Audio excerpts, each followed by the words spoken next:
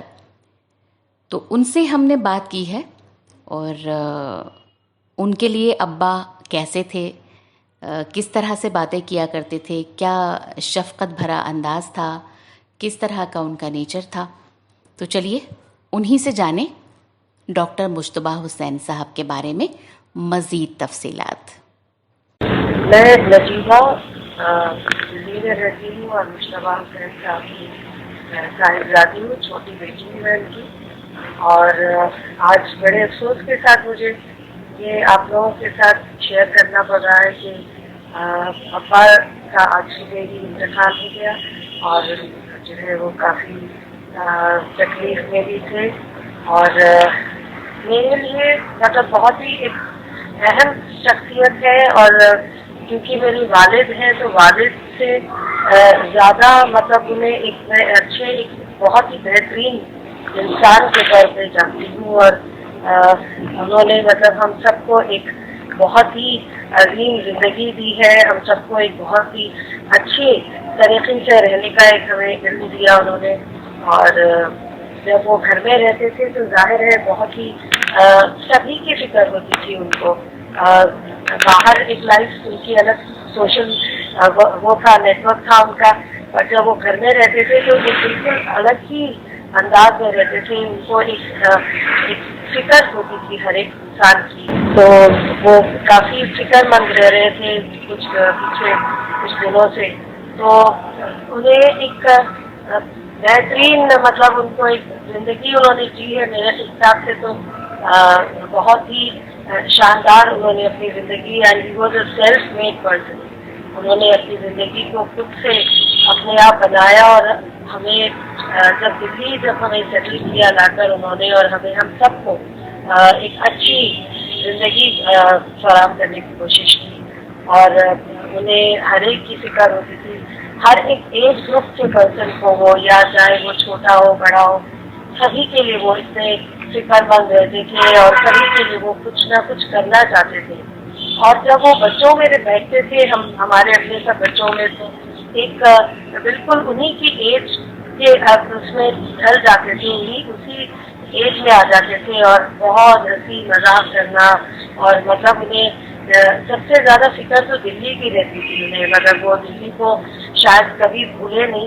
جاتے جاتے بھی وہ دلی کو، مطلب دلی کا کیا حال ہے، اس طرح سے جب بھی فون کرتے تھے تو مجھے پہلے سب کے حال پوچھنے کے بعد یہ ہوتا تھا کہ دلی کا حال کیسا ہے. تو دلی کو انہوں نے بہت مس کیا، اور ہر انسان کے لیے وہ سوچتے تھے، ان کے لیے رحم دلی ہوتی تھی ہر ایک شخص کے لیے.